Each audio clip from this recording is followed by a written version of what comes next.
Yo, what's up guys? It's Noah here, and in today's video, we're going to be talking through the Week 2 Thursday Night Football Showdown slate on Draftkings. We got a very nice game on Thursday night. This should be a good one between the Vikings and the Eagles. Excited to talk through this Showdown slate, guys, kind of give you guys my thoughts on this slate, what I do like, taking a first look on Tuesday night. When I'm recording this video, we do have some news we're going to have to monitor with this Thursday night game. Some big news with Kenneth Gainwell's status. We'll definitely have to be keeping an eye on that, especially Wednesday once we get some practice reports on Wednesday. Obviously, we'll talk more about Gainwell when we get there, but we're going to break down the Showdown slate like we always do, go from top to bottom, hit on all the playable options, all the guys that I do have interest in. Now, before we get started with the breakdown, as always, if you guys do enjoy these daily DFS videos, and if they do help you out, make sure you hit that like button down below. Make sure you guys hit that subscribe button if you have not yet. And be sure to go check out PrizePicks. PrizePicks is the sponsor of this video. If you guys have never signed up for PrizePicks before, you can sign up. You can use my promo code NOAH. If you do look at the bottom of the screen when you sign up for PrizePicks with my promo code, you will get your first deposit matched up to $100. And for those of you that have never heard about PrizePicks, they are a player prop site. They're very easy to use. On PrizePicks, you're just picking more or less on a player's projection. It is that simple. And you can see some of the projections that they already have posted for Thursday's games. They already have props up for Thursday night, and they have stuff up for the Sunday slate as well. Even for Monday night game, we got two games on Monday night, and there's props up already for those two games as well. So you can see all that's available. If there's any props that stand out to you, if you think a projection is either too high or too low, again, you're just taking more or less. It's as simple as that. You have to make at least 2 picks, but you can make up to 6 picks on PrizePicks, and you can win up to 25x your money. You can also mix and match sports. You can make multi-sport entries. You can make like a 4-pick entry with 2 NFL plays and 2 college football plays, or a 6-pick entry with 2 NFL plays, 2 college football plays, and 2 MLB plays. Like, you can build different entries based on what you like, the sports you like. But again, if you guys are not on PrizePicks, get signed up. Use that promo code NOAH, and you will get your first deposit matched up to $100. And as always, I'll be sharing a couple PrizePicks plays that I like for this Thursday night game. That video will probably go up sometime on Wednesday afternoon, Wednesday night. So if you guys are going to be playing on PrizePicks and you want to know some props I like for this game, check that video out when it does get posted to the channel. But let's talk through this game, guys, and we'll start off with the top of the player pool. We'll hit on the quarterbacks first, and then we'll kind of go from there. We'll talk about like the stud wide receivers, the running backs, and and so on and so forth. But starting off with the quarterback, surprisingly, Jalen Hurts is not the most expensive option on the slate. He's $1,000 less than Justin Jefferson. You got Hurts coming in at $11,400, and you got Kirk Cousins coming in at $9,200. I say this on pretty much every video for Showdown. Quarterbacks are almost always going to be strong options on Showdown slates, and especially on this slate, I think both quarterbacks are going to look pretty good here. I mean, Jalen Hurts, we know, is one of the best fantasy quarterbacks, if not the best fantasy quarterback. Obviously has a lot of rushing upside that just makes his fantasy upside so high, and the floor is so high on Hurts because of how he can just rack up fantasy points both through the air and on the ground. I know he had a bad Week 1 performance against the Patriots, but that was basically a floor game for Jalen Hurts, and he still put up over 13 Draftkings points. Like, the floor is just so high. The ceiling is massive. I think this is a really good matchup against Minnesota. This feels like a bounce-back game for Jalen Hurts. And this is a game that's definitely, I think, has a chance to be high scoring. If we look at the total in this game, it actually opened at 51. It's down to 48.5, but even a 48.5 total is still pretty high. So points should be scored here. Like the matchup a lot for Jalen Hurts. He's clearly one of the best plays on the slate, if not a top option. I think if you're playing cash games, he's pretty much a must. You probably want to be playing him in the captain spot in your cash games. Really hard to avoid here. Then Kirk Cousins you have coming in at $9,200. All the talk on this slate is going to be about Kirk Cousins in primetime. He obviously has a track record of not performing well in primetime, but that's pretty much meaningless here. We know that on this slate, Kirk Cousins is going to project well. He looks like a very strong option as well, and he's not super expensive either. $9,200 is pretty cheap for a quarterback of Kirk Cousins' caliber that can throw for 300+ yards any week. He threw for over 300 yards last week. We have seen Cousins play a lot better at home than on the road. Obviously on the road in Philadelphia is not the easiest matchup. Philadelphia has a really good defense. I don't think it's like the best spot for Kirk Cousins, but again, we're talking about a one-game Showdown slate. Clearly, Kirk Cousins is still a top option. I think if you're playing cash games, you probably want to have him in your cash game lineup. And for tournaments, he's someone you definitely want to be rostering a good amount as well. I think both quarterbacks look very good here, and I would definitely be rostering a lot of both quarterbacks. Now, talking about the stud wide receivers, We got Justin Jefferson as the most expensive option on this slate, coming in at 12,400. Then you have A.J. Brown at 9,600, Devontae Smith at 9K. Justin Jefferson, really hard to say anything negative about Justin Jefferson. Like, the guy just continues to go out there and perform every single week, continues to put up big game after big game. The volume is always going to be there. We know he's Kirk Cousins' #1 target. Had 12 targets last week. He's going to project for probably double-digit targets on a weekly basis. Again, I don't think the matchup's that great. This Philadelphia secondary is pretty good. They got Darius Slay, who's a very good corner, but this is strictly a volume play. You're going to get the opportunity for Justin Jefferson. He's going to be out there for every single snap. He's 12,400, so he's not cheap by any means. And if you want to play, if you want to play Jalen Hurts, if you want to play Kirk Cousins, I haven't built out any lineups, but I don't know if you're going to be able to play both those guys and Jefferson. It depends on if there's any value available. I think if for example, if Kenneth Gainwell doesn't play this week, then there will definitely be some value available on this slate. But paying up for all these guys at the top, it could be difficult. I think Justin Jefferson is still a very, very top, strong play here. He's a top option, but I would straight up take Jalen Hurts over Justin Jefferson. Usually I'm always going to prefer quarterbacks over receivers, especially like in cash games. Now for tournaments, you could definitely go there, but Justin Jefferson, a strong option. I don't think he's a guy you must have in your lineup. I could definitely see a scenario where Justin Jefferson doesn't crack the winning lineup. Maybe Kirk Cousins throws 2 or 3 touchdowns and he throws one to Hawkinson and he throws one to KJ Osborne. Maybe he throws one to Addison. Last week I don't think Jefferson didn't score a touchdown last week and he still scored 27 DraftKings points. So he can still have huge games without getting into the end zone. But at his price tag, I would prefer going a little bit cheaper, playing Hurts or Cousins, playing the quarterbacks. But no issue with Justin Jefferson here. And then A.J. Brown at 10,600 also feels poised to have a pretty big bounce back week here.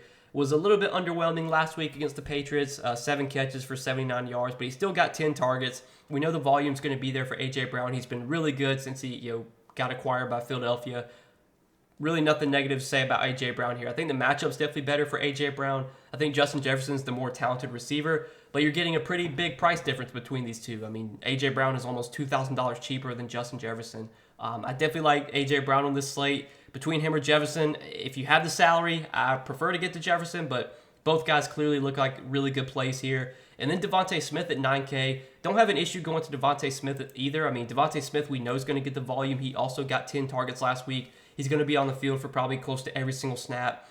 He's going to, he doesn't, I don't think he has the ceiling that A.J. Brown does. I think if between the two, between Smith or Brown, if one of those guys, I think A.J. Brown's more likely to have, 100 yards and 2 touchdowns, but we've seen big games from Devontae Smith at 9K. He clearly can outperform the salary.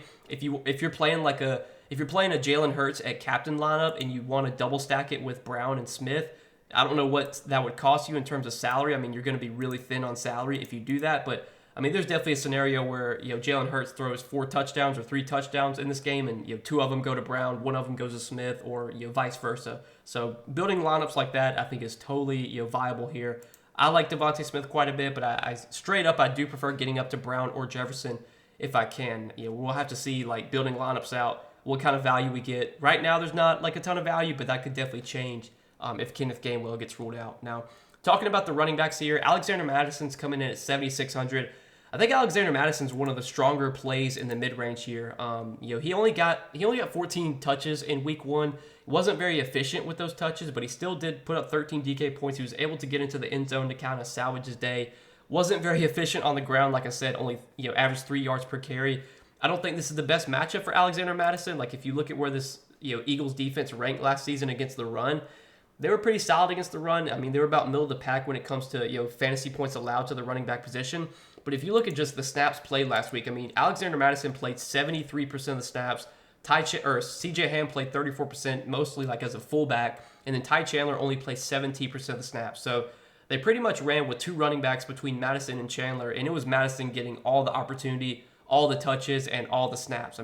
Usually if a running back plays 70+% of the snaps, that's pretty much workhorse type role. So we can expect pretty much a workhorse type role here for Madison. We can expect usage both on the ground and through the air. He's pretty much game script proof. Even if they're playing from behind, he'll be out there catching passes. At 7,600, I think he's a very good option here. I don't, again, love the matchup but by any means, but volume sometimes is king in NFL DFS, and we know that Madison's going to get the volume. We know he's going to get the playing time. So I like him quite a bit at 7,600. And then Kenneth Gainwell, this is kind of like the big question mark with this slate. Again, like I said, I'm recording this video on Tuesday night. Gainwell did not practice on Tuesday. We'll have to see if he plays here on a short week. If Gainwell does not play, this is definitely going to give us some value. So we did see last week, Rashad Penny was a healthy scratch last week, and they pretty much ran a three-man committee at running back with Gainwell being the lead back, then DeAndre Swift, and then Boston Scott. I'd assume that if Kenneth Gainwell doesn't play this week, they'll obviously have Rashad Penny active, and it would be probably DeAndre Swift as like the lead back, followed by Scott, followed by Penny. But the Eagles, they're one of these teams that they can run just when it comes to the running back position, they'll split up the touches and 50-50. If there's three guys active, you could see like each guy get an even amount of touches. But I would think if Gainwell doesn't play, next man up would be DeAndre Swift. Now, if we look at the snaps last week, it was Gainwell that was clearly the lead back, played 62% of the snaps, whereas Swift played 29%. Boston Scott played 12%. Swift, didn't get a ton of touches. I mean, he only got one carry and one reception, so he only got 2 touches last week. But he would be in line for a pretty big role here if Kenneth Gainwell were not to play. And at $4,000, I mean, DeAndre Swift would be really hard to get away from. He would clearly be one of the best value plays on the slate. But I don't think you have to, I should say, I think you can look to some of the other running backs as well, because in a scenario where Gainwell is inactive, that's going to open up playing time for Boston Scott, and that's going to open up playing time for Rashad Penny. Like I said, Rashad Penny was a healthy scratch last week. He probably will be active this week if Gainwell is not able to play. He would be playable at 1,600, and then Boston Scott at 2,200 I think would also be playable. We've seen Boston Scott be pretty efficient with his touches, a guy they can use a lot in the passing game. I would have some interest in him if Gainwell doesn't play. So we're going to have to keep an eye on this Eagles running back situation. There's going to be value here if Gainwell's inactive. If Gainwell does wind up playing, then it kind of becomes a tricky situation. I think if of all the running backs, I would really just look to Gainwell here. I mean, last week Gainwell did get pretty good volume, 14 carries and 4 targets. He was kind of used as, I don't want to say a workhorse running back, but he was the clear RB1. Now, on a short week, if he's a little banged up, they could obviously ease him back a little bit here and kind of lower his touch count. But you would think he's going to continue as kind of the RB1, assuming he's healthy, followed by Swift, followed by Scott. If I was going to play one of the Eagles running backs, it would be Gainwell. But I don't love targeting this situation if Gainwell's active. But like I said, if Gainwell doesn't play, then there's just a lot of value here, and you're going to have to look to guys like Swift, Scott, Penny, with Swift being my favorite there. But that's really it kind of for the running back position. Now, talking about some of the other pass catchers in this game, looking at some of the tight ends and some of the other wide receivers. We'll talk about the tight ends real quick. So you got TJ Hawkinson coming in at 6,800. You got Dallas Goedert coming in at 5,800. I think both tight ends look pretty good here. I mean, TJ Hawkinson is going to have a pretty big role for this Vikings team. He's basically, he's going to be kind of an every down tight end. He didn't play like every snap last week, but he got 9 targets. He did play 75% of the snaps, 8 catches for 35 yards. Obviously, yardage-wise, you would expect more than 35 yards from him on a weekly basis. Don't know if you should expect 8 catches, but the opportunity is going to be there for TJ Hawkinson. He's going to be on the field for a large majority of the snaps. He's going to be out there running routes. And the targets should be there. I don't know this matchup if it's that good. I mean, you look at last season, the Eagles against the tight end position, they ranked about middle of the pack when it comes to fantasy points allowed to the tight end position. Again, don't think the matchup's great by any means, but opportunity is king in NFL DFS, and I think TJ Hawkinson will get the opportunity here. So I do have some interest in him at 6,800. And then Dallas Goedert at 5,800 I really like for value. Dallas Goedert last week put up a donut, got 1 target, 0 catches. Don't really even want to look into that. I mean, if you look at the snaps last week, Dallas Goedert played 92% of the snaps. He was on the field for almost every single snap. He was out there running routes. He just didn't really get any looks his way.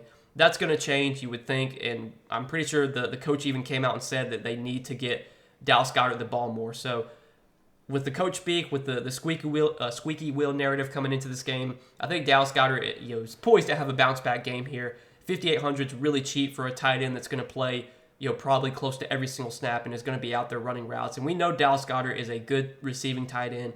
He has shown the ability to produce when given opportunity. Both tight ends in this game I do like quite a bit, and especially Goedert because he is so cheap at 5,800. Now, some of the other wide receivers we could look to, You got Jordan Addison at 6,400. You got KJ Osborne coming in at 5K. Osborne I do like for value. We'll talk about Addison though real quick. So Addison had a pretty big game last week. Got 6 targets, 4 catches for 61 yards and a touchdown. But if you look at the snaps played last week, Addison actually was outsnapped by KJ Osborne. They basically, in terms of like snaps played, Addison was technically the wide receiver 3. They used him mostly out of the slot. He didn't really play out wide. It was Justin Jefferson and KJ Osborne that were playing out wide, and then Addison was playing in the slot. So last week Addison only played 56% of the snaps. Now, can he still get 6-7 targets a week playing 50% of the snaps? Absolutely. When he's out there, he's probably going to be out there running routes, and he's probably going to be out there on passing plays. But you're going to get more playing time from KJ Osborne. KJ Osborne is coming in $1,400 cheaper. I know that Addison had a big game in week 1, and he's a very talented young receiver. But I would rather go to KJ Osborne for $1,400 less. Osborne's going to be on the field for close to every single snap. He still got 6 targets last week, even though he only had 3 catches for 31 yards. The volume was still solid. The price tag's cheaper. I'll be interested to see where the ownership comes in at on a guy like Osborne, compared to maybe Addison. Because Addison had the big game in week 1, maybe Addison gets more ownership here, but the field has gotten so much sharper in DFS, like people don't really box score watch like they used to. So I feel like KJ Osborne probably comes in pretty popular. I mean, 5K is very cheap for a wide receiver that's going to play 90+% of the snaps. So he's definitely a good value, along with a guy like Dallas Goedert. You can play Addison, but I would rather go to Osborne for cheaper, just me personally. And then some of the other values on the slate, you got the kickers. No issue with the kickers here. Obviously, Jake Elliott had a massive game in week 1. Don't expect 18 DraftKings points from him every week. Don't expect that many DK points from a kicker really ever, but usually kickers can give you like 6 to 10 points, which puts them firmly in play for value. The defenses tend to be overowned in Showdown, but there's always a chance defenses can have a big game. The Eagles defense at home here, I think probably has a good game here against Kirk Cousins. Kirk Cousins is kind of like he's a statue in the pocket, so he will take sacks, he will turn the ball over, and if you want to buy into the Kirk Cousins in primetime narrative and you want to buy into that he continues to struggle in primetime, well, you could look to the Eagles defense at 4,400. Anytime there's a defense if defense is ever projected to be highly owned on Showdown, like I'm just always fine fading it. I know the defenses the last 2 Showdown slates have crushed, like the Cowboys defense crushed, the Jets defense crushed. Maybe that trend continues here. I'll be interested to see what the projected ownership is on the Eagles defense, because I think they will get some ownership here. And if they do wind up getting ownership, I'm just going to fade just hope that they don't nuke. But if no one's going to play the Eagles defense, then yeah, I would be fine going there, because obviously in a good matchup, at home and against a quarterback that's kind of like a statue in the pocket, there's a chance the Eagles defense could put some pressure on Cousins here, force some turnovers, and that could lead to another good game. But I don't really have much interest in like the Vikings defense. Jalen Hurts, very mobile quarterback, doesn't really get sacked a lot. Not a ton of interest there. But some of the other values that we could look at on this slate, we kind of already talked about Scott and Penny. Really only have interest in those guys if Gainwell's inactive.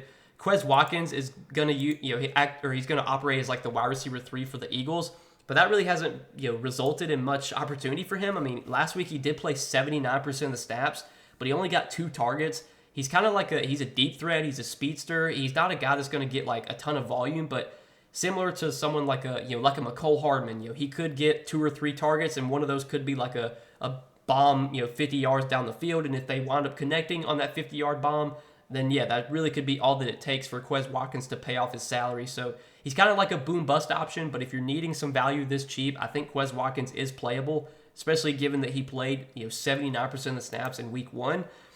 Ty Chandler, again, didn't really get much opportunity. Clearly, they want to just give Madison all the touches, so I don't have a ton of interest in Ty Chandler. You could go there as like a low-owned GPP dart throw, but not a ton of interest for me. Josh Oliver did get 3 targets in week 1, had 3 catches for 32 yards. He did play 47% of the snaps, which is pretty solid for a backup tight end. I'm guessing the Vikings are going to run some 2 tight end sets, so you will see Oliver and Hockenson on the field together, and maybe some plays you'll see Oliver out there over Hockenson. As like a dart throw at $800, I don't hate it, especially if you're trying to build like a stars and scrubs type lineup. If you're trying to pay up for Jefferson, Hurts, Brown, Cousins, if you play all these guys at the top, I mean, you have to play someone cheap down here. So I could see going to Josh Oliver if you're trying to build out like that stars and scrubs type lineup. He's probably the only guy down here that I'd consider.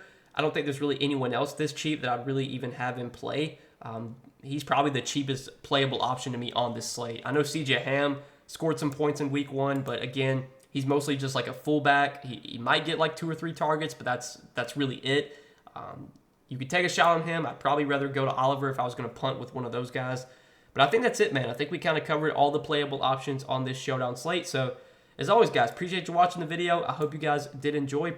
Make sure you guys hit that like button down below. If you did enjoy, hit that subscribe button if you have not yet. And be sure to go check out the sponsor, Prize Picks. Again, guys, we are partnered with Prize Picks. You can sign up for Prize Picks. Use promo code NOAH. You will get your first deposit matched up to $100 when you sign up for Prize Picks with my promo code. Use that code when you sign up or click the link down in the description to get that deposit bonus. And again, guys, Prize Picks is a player prop site, so very simple, very easy to use. You're just picking more or less on a player's projection. It is as simple as that. You have to make at least 2 picks. You can make up to 6 picks. You can win up to 25x your money. Prize Picks offers a lot of sports and a lot of different markets. You can see all the sports they have: MLB, college football, MMA, soccer. They have NFL Sprint, which is like you can take projections for weeks 2 through 5. This is something new that they added. You can take a look at that if you wanted to.